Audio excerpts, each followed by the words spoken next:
연약함을 가지치게 하는 일은 아프지만 바로 그곳이 풍성한 열매를 맺는 장소가 된다. 오늘 가지치기에 대해서 좀 말씀 함께 나누겠습니다.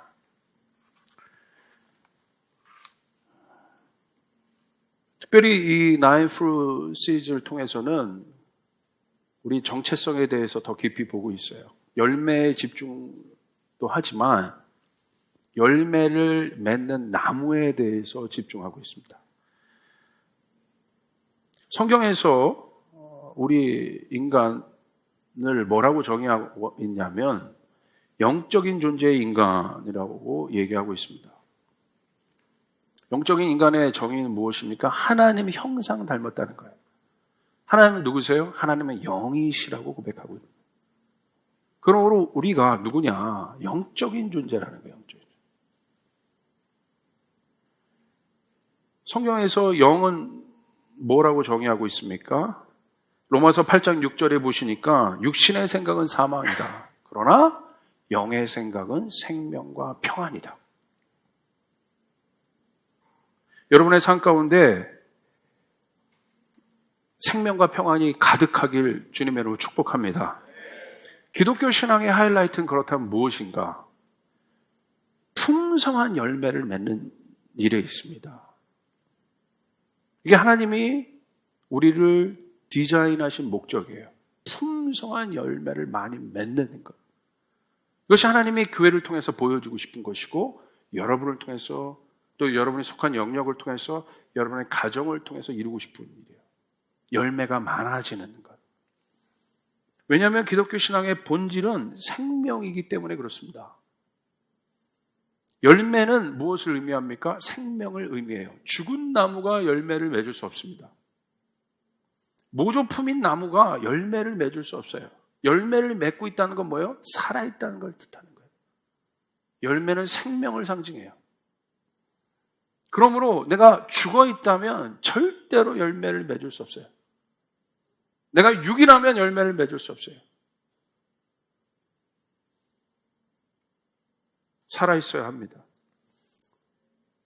그리고 그 열매를 통해 본체인 나무의 상태를 알 수 있습니다. 풍성한 열매가 열렸다면 당연히 그 나무의 상태가 좋은 나무인 것을 의미하지 않겠습니까? 그리고 좋은 나무는 반드시 좋은 열매를 맺게 되어 있습니다. 그건 자연의 법칙이에요. 좋은 열매를 보고 뭘 알아요? 와, 나무가 좋구나라고 우리가 누구나 추정할 수 있는 거예요. 그리고 좋은 나무는 반대로 좋은 열매를 맺게 되어 있어요. 그러므로 나무와 열매는 뗄래야 뗄 수가 없는 상태인 거예요. 열매의 상태와 나무의 상태는 뗄래야 뗄 수가 없는 것이에요. 나무의 상태가 좋지 않은데 열매가 좋은 상태의 열매가 맺혀지겠습니까? 그렇지 않은 것이죠. 나무가 본질이라면 열매는 그 증거가 됩니다. 하나님께서 창조하신 인간의 본질은 우리가 누군가 하나님의 형상을 따라 지음받은 영적 존재라는 사실을 기억하시기를 바랍니다. 영적 존재란 무엇입니까? 생각해 보세요. 그렇다면 영적 존재가 뭐냐? 그 삶 안에 생명과 평안이 가득한 상태를 말합니다. 여러분 안에 생명과 평안이 가득하길 바랍니다. 질문은 여기 있는 거예요. 생명과 평안이 없다면 문제가 있다는 거예요. 생명과 평안의 열매가 있어야 되는 것이에요. 그것이 증거예요. 그것이 영적 존재의 증거예요. 그런데 생명과 평안이 없다면 내 삶 안에 지금 오늘 교회에 오는데도 뭔가 생명과 평안이 없다면 그 일에 대해서 질문해 봐야 됩니다. 왜 그런가? 무엇 때문에 그런가? 왜 내 삶 안에 지금 생명의 일이 없는가? 왜 내 삶 안에 평안의 일이 없는가? 왜 두려운가? 왜 묶여 있는가? 왜 의기소침해져 있는가? 왜 이런 것들이 나를 좀 압박하고 있는가? 질문해 봐야 되는 것이죠. 성경에 보니까 아까 여러분 읽으셨죠? 영적 존재가 뭐냐? 성경에 나와 있는 거예요. 영적 존재. 제가 이런 존재에 대한 얘기를 많이 하지 않습니까? 생각한다는 거예요. 생각. 자, 뭐라고 되어 있습니까? 영의 생각은 생명과 평안이다. 육의 생각은 사망이다. 생각이란 무엇입니까? 생각은 존재의 형태를 보여줍니다. 무슨 생각을 하고 있느냐에 따라 그 존재의 형태가 파악돼요. 재밌죠? 생각은 형상을 만들어낼 수 있는 디자인하는 설계도와 같아요. 그리고 그 설계도를 보면 누구를 이해할 수 있어요? 디자인한 사람을 이해하게 돼요. 이건 굉장히 중요한 이치예요. 여러분, 교회가 세상을 향해 나갑니다. 여러분, 세상 속에서 비즈니스도 하고 뭐도 합니다. 막 증명하라고, 이렇게 하면 하나님의 영광을 드러내는 거야. 뭐 어디 올라가면 하나님의 영광을 드러내는 거야. 성경을 절대 그렇게 얘기하지 않아요. 여러분, 사단이 생명 없는 것들로 생명이신 예수 그리스도를 시험했다는 것은 엄청난 도전이에요. 지금도 똑같이 하고 있습니다. 생명 있는 우리를 향해서 사단은 생명 없는 것들로 도전합니다. 생명 있는 여러분의 자녀들에게 사단은 생명 없는 것들로 도전합니다. 깨어 있어야 합니다. 아멘. 예수님 이 땅에 오신 이유가 뭐겠습니까? 그렇기 때문에 사단은 뭐예요? 이 모든 것을 통해서 이 질서를 어그러뜨리는 거예요. 인간보다 존귀한 것들을 세우는 거죠. 할렐루야. 여러분이 존귀한 분이에요. 여러분보다 존귀한 게 없어요. 인간의 가치보다 존귀한 게 없어요. 예수님은 이 땅에 오셔서 우리가 어떤 존재인지 간략하게 설명하셨어요. 성경을 기점으로. 무엇이 가장 큰 계명입니까? 물었어요. 예수님 이렇게 대답하셨어요. 전심으로 하나님을 사랑하는 것이 첫째 계명이다. 둘째는 그와 같이 내 이웃을 사랑하는 것이 둘째 계명이다. 무슨 말이에요? 너희가 그것을 이런 식으로 보세요. 전심으로 하나님을 사랑하는 것. 행위에 초점이 있는 게 아니에요. doing에. 내가 하나님을 전심으로 사랑해야지가 아니에요. 너희는 하나님을 전심으로 사랑하는 존재라는 거예요. 아멘. 너희만이 하나님을 사랑하는 존재라는 거예요. 전심으로 하나님을 사랑할 수 있는 유일한 존재가 너희라는 거예요. 그런 인간이 누구를 사랑할 수 있는 거예요? 그런 마음. 하나님을 사랑하는 존재들이 인간을 사랑할 수 있다는 거예요. 우리는 그런 존재라는 거예요. 귀한 삶. 이게 두 가지 계명이에요. 하나님을 사랑하는 존재, 인간을 서로 사랑하는 존재들. 존귀. 여기 돈을 사랑하라고 돼 있어요? 권력을 사랑하라고 돼 있어요? 학벌을 사랑하라고 돼 있어요? 우리가 좋아하는 그런 거리들을 사랑하라고 돼 있어요? 가장 중요한 두 가지. 그게 너희라는 거예요. 우리라는 거예요. 영적인 우리라는 거예요.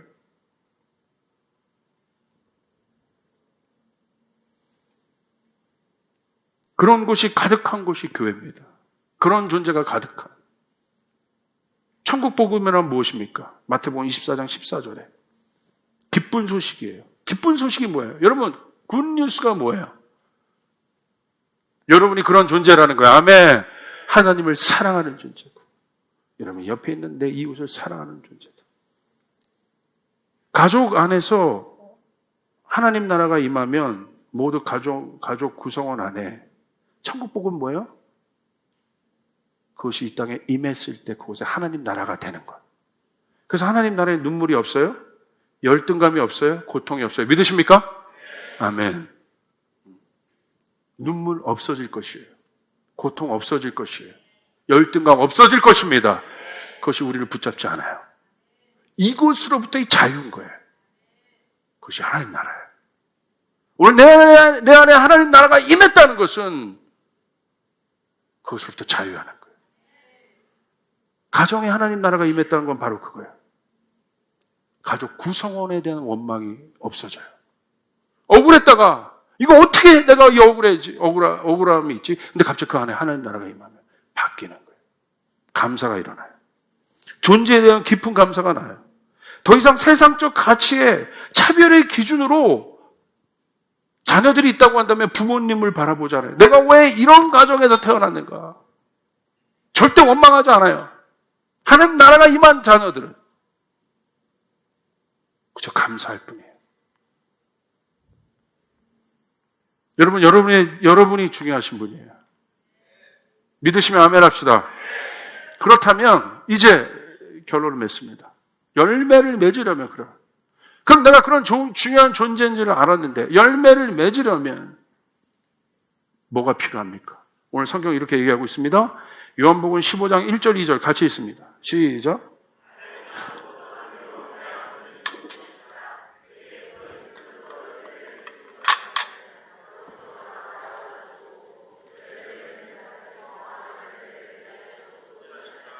성경은 여러분의 삶에 열매가 많기를 원합니다. 아멘. 영적인 존재에는 열매를 많이 맺게 돼 있어요.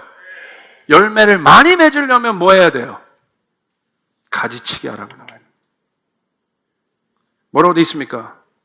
내게 붙어 있으면서도 열매를 맺지 못하는 가지는 아버지께서 다 잘라버리시고 열매를 맺는 가지는 더 많은 열매를 맺게 하시려고 손질하신다. 먼저 우리는 농부이신 하나님의 마음을 이해해야 됩니다. 농부가 원하는 것은 무엇입니까? 자기가 키우고 있는 나무나 이 농작물 안에 많은 소산이 있게 하는 것입니다. 그게 농부예요. 오늘 예수님은 나는 포도나무고 그리고 아버지는 그 포도나무를 아름답게 하는 농부라고 이야기하셔요. 이것은 기가 막힌 표현 아닙니까? 하나님 농부라니요. 농부이신 하나님을 이해해야 됩니다. 이 열매 시즌에 농부이신 하나님의 마음을 이해하시길 바랍니다. 이해하라는 거예요. 예수님이 설명하시는 거예요. 농부는 뭐예요? 소산을 많이 맺게 하고 풍성하게 하고 그러기 위해서 뭐 한다는 거예요? 농부가 가지치게 한다는 거예요. 농부가 개입하신다는 거예요. 이게 신앙이에요. 신앙은 무엇입니까? 내 인생 가운데 막 살던 내 인생이 내가 하나님을 믿는다는 것은 이 인생 가운데 하나님이 개입하고 계신다는 것을 믿는 거예요. 우리 가정 안에 하나님이 개입하고 있다는 사실을 믿는 거예요. 우리 교회에 하나님이 개입하고 있다는 걸 믿는 거예요. 내 인생에 하나님이 개입하고 계시다는 걸 믿는 거예요. 이 나라 가운데 하나님이 개입하고 있다는 것을 믿는 거예요. 개입할 뿐만 아니라 손질하시는 분이심을 믿어야 되는 것이에요. 그게 신앙이에요. 신앙이 아닌 것은 뭐예요? 종교는 뭐예요? 하나님의 개입을 거절하는 거예요. 내 멋대로 살겠다는 거예요. 내 뜻대로 살겠다는 거예요. 내가 원하는 열매를 맺겠다는 거예요. 지겹게 안 변합니다, 이게. 인간 안에 있는 이 어마어마한 자기 주관, 자기의 self-righteousness. 내 고집대로 하고 싶은 걸. 그 self-righteousness는 예수님도 거절하는 힘을 갖고 있어요. 무서운 겁니다. 여러분, 내 인생 가운데 왜 하나님의 뜻이 풀어지지 않는 줄 아십니까? 그 가지 때문에 그래요. 내 인생을 좀먹고 있는 가지들, 열매 맺지 못하게 하는 가지들. 근데 성경은 얘기하는 거예요. 그런 가지들이 자랄 수밖에 없단다. 이 타락된 세상 속에서 그 영향력을 받는 너희들은 이 토양에서 이 독의 뿌리, 이 독의 기운들이 있기 때문에 아무리 너희가 좋은 나무여도 그 가지들이 자랄 수밖에 없단다. 그런 육의 생각을 할 수밖에 없단다. 그러니까 우리가 연약하다는 거예요. 그런데 여러분, 자기 의는 뭡니까? 그럼 그것을 인정하지 못하게 하는 게 자기 의예요. 그 연약함을 인정하지 못하게 하는 것, 내가 의롭다, 내가 하고 있는 모든 것이 맞다고 여기는 것, 이게 자기 의예요. 그래서 입으로는 예수님 찾고 기도하지만 하나님의 개입은 원치 않아요. 그러니까 말씀을 일로 듣고 일로 새버리게 하는 거예요. 오늘 여러분 안에 가지치기가 일어나야 돼요. 할렐루야. 내 안에 가지치기가 일어나야 열매를 맺게 돼 있는 거예요. 가지 쳐줘야 돼요. 누가 더 쉽게 쳐줘요? 어린아이들은 쳐줘요. 그래서 어린아이들은 순종하는 거예요. 그래서 어린아이들 같은 사람에게 천국이 있는 거예요. 갈수록 안 됩니다. 아직과 고집이 꽉 묶여있는 사람일수록 안 됩니다. 이 안 변합니다. 복음 다 튀어냅니다. 목사가 아무리 던져도 삶으로 들어가서 똑같이 하는 거예요. 가지 보면서 즐기는 거예요. 말투 바꾸라는데 안 바꾸는 거예요. 주님 앞에 나오는 태도 바꾸라는데 안 바꾸는 거예요. 왜? 가지 안 자르기 때문에. 스포일된 가지 그대로 갖고 있는 거예요. 내가 어저께 내 아내에게 아픈 말 했고 이 아내가 남편에게 아픈 말 했다면 그 가지 때문에 그런 거예요. 그거 잘라내야 되는 거예요. 안 자르는 거예요. 여러분 잘라야 합니다. 잘라야 됩니다. 그래야 변화가 일어나요. 오늘 이게 농부의 마음인 거예요. 잘 들어보셔야 돼요. 왜 농부가 가지치기를 하십니까? 풍성이 없게 하려고. 풍성이 없게 하려고. 여러분 조이풀교회 오셨습니까? 하나님의 집에 오셨습니까? 주님의 마음으로 호소하고 선포합니다. 여러분의 삶 가운데 영의 열매가 많기를 축복합니다. 그러면 성경대로 보시길 바랍니다. 가지치기 하라. 성령의 개입하심을 열어놔야 돼요. 이렇게 고백해야 돼요. 주님, 내 안에 오셔서 나를 조명해 주십시오. 내 쓴 가지들을 잘라주십시오. 여러분 가지가 잘라지는 건 쉬운 거 아닙니다. 30년 40년 쌓아왔던 내 아집을 주님 앞에서 꺾는다는 거, 잘라낸다는 거 쉬운 일이 아니에요. 내 것을 포기한다는 거 쉬운 일 아니에요. 쉬운 일이 아니에요. 그럼 하나님 누구를, 주님 그거 아세요? 쉬운 일이 아니라는 거. 그럼 하나님 누구에게 복 주세요? 쉬운 일이 아님에도 불구하고 잘라내는 사람에게. 여러분 두려움이 있는 사람은 못 잘라요. 아버지가 누구인지 모르는 사람은 못 잘라요. 죽을까봐, 아플까봐. 그러나 아버지가 농부라는 것을 아는 사람은 잘라낼 수 있어요. 여러분 닥터에게 갈 때, 의사에게 갈 때, 여러분 의사를 신뢰하니까 몸 맡기는 거 아니에요? 의사에게 몸을 여러분이 병이 있는데도 여러분 우리 집사님 배 가르는 수술을 하실 거지만 여러분 의사를 신뢰하지 못하면 어떻게 그걸 내나요? 내 몸을 마취시키고. 의사한테는 여러분 그 몸을 맡기면서 내 안에 있는 그 더러운 것들 떼어내라고 맡기면서 왜 하나님께는 안 드리는 거예요? 왜 하나님의 이 날카로운 하나님의 메스, 이 메스는 나를 죽이고자 하는 칼이 아니라, 나를 묶고자 하는 칼이 아니라, 내가 하나님 뜻대로 하면 이것도 포기하고 저것도 포기하고, 이런 것이 하나님의 말씀이 아니라 이것이 잘라져야 내 삶에 진짜 행복이 일어나는구나. 하나님의 날카로운 메스를 보는 것, 하나님의 말씀이 날카로워 좌우의 날성검보다 예리하여, 이것은 나를 죽이는 칼이 아니라 나를 살리는 칼, 내 속에 있는 더러운 것들을 잘라내는 칼. 할렐루야. 하나님께 수술을 받는 칼. 의사에게는 맡기면서 하나님에게 맡기지 않아요. 왜 그렇습니까? 아버지를 신뢰하지 않는 거예요. 농부를 신뢰하지 않는 거예요. 그분이 정말 내 삶을 행복하게 해줄 걸 믿지 않는 거예요. 그러니까 반만 던지고 반만 가는 거예요. 이게 뭐예요? 회색지대. 오늘 여기가 깨져야 돼요. 이 회색지대가 깨져야 돼요. 여러분 믿으십시오. 주님 안에 있어야 열매를 맺습니다. 주님 안에 들어와야 열매를 맺습니다. 그래도 저희 교회는 제가 그냥 영적으로 제가 느낀 게 한 90% 이상의 메시지는 들어가고 있어요. 여기는 목사가 왜 이 메시지를 하겠습니까? 여러분 진짜 행복하시라고. 여러분 진짜 행복하시라고. 진짜 열매를 찾으시라고. 아멘. 쫓아가겠습니다. 주님이 전부이십니다. 주님이 전부이십니다. 그런데 그것을 모르기 때문에 신앙이 아니니까 종교는 뭐예요? 행위적으로 나가는 거죠. 감시받는 느낌인 거예요.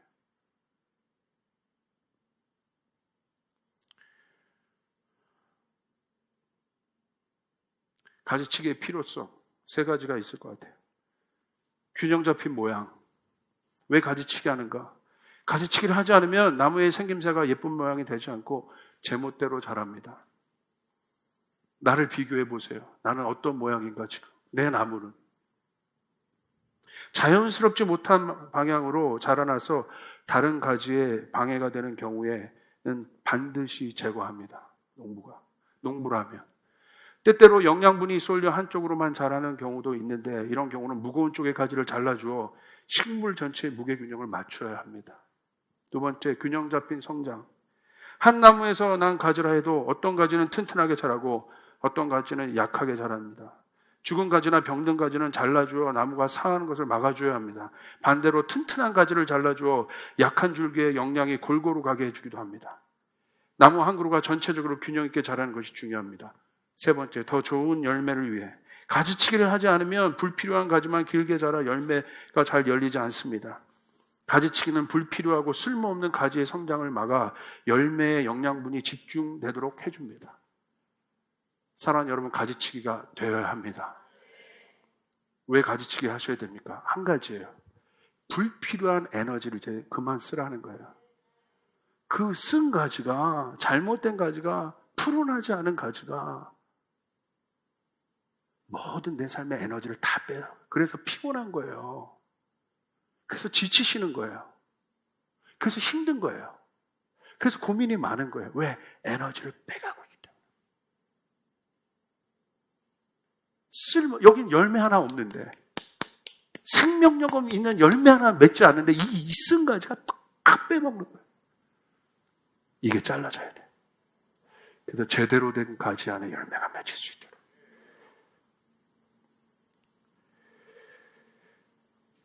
가지치기 하는 이유가 그것입니다. 그렇기 때문에 여러분, 사랑하는 여러분, 내 내면 안에 하나님으로부터 오지 않은 오염된 영역을 조명하시길 바라요. 최근 한 몇 주 동안 주님이 제 안에 계속 조명하셨어요. 여기는 목사도. 저 하나님 뜻대로 살려고 그래도 노력합니다. 근데 주님이 조명하시는데요, 아프더라고요. 이번 일주일 동안 그게 있었어요, 제 안에. 깜짝 놀랐어요, 주님이 조명하시는데. 제 안에 그렇게 스포일된 부분, 오염된 영역을 주님이 비추시는데 너무 괴로웠어요. 인정하기 싫었어요. 누구보다도 열심히 달려왔다고 생각했어요. 그런데 주님이 드러내시는데 힘들었어요. 드러내시는데 너무 아파서 주님이 원망스러웠어요. 왜 나 아프게 하세요 또? 아파요, 아버지. 아파요. 힘들더라고요. 그리고 섭섭하더라고요, 하나님께. 왜냐하면 이 정도면 열심히 했다고 하는 마음이 제 안에 있었던 것 같아요. 근데 드러내시는데, 저도 인정하기 싫은 그 스포일된 한 영역을 한 사건들을 통해서 드러내시는데,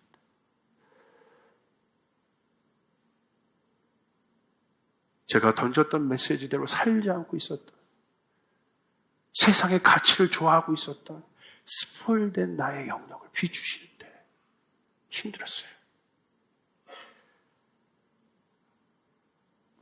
너무 아프더라고요. 여러분, 가지치기 당할 때 아파요. 힘들어요. 그런데 그 순간 이런 음성이 들렸어요. 지훈아, 아프지? 그래도 견뎌야 한단다. 나는 내가 오염된 죽은 가지만 무성한 죽은 나무가 되는 것을 원치 않는단다.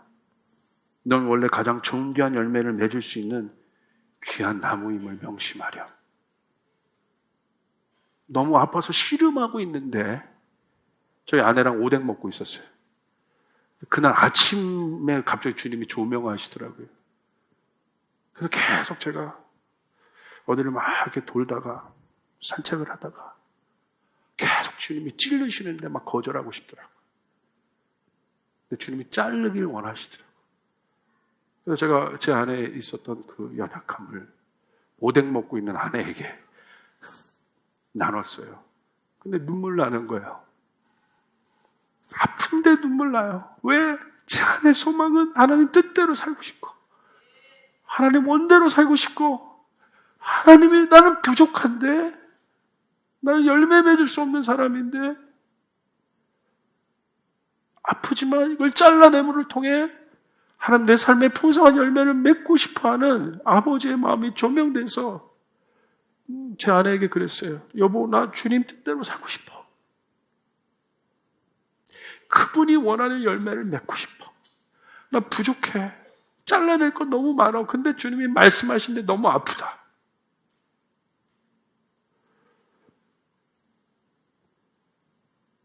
그리고 나서 잘라내는데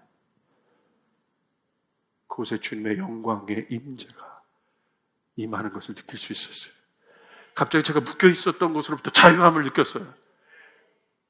그리고 담대하기 시작했어요. 할렐루야. 그곳에 비전이 생기기 시작했어요.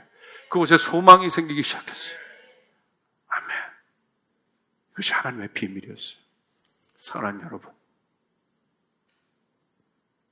아프지만 잘라야 합니다. 그러나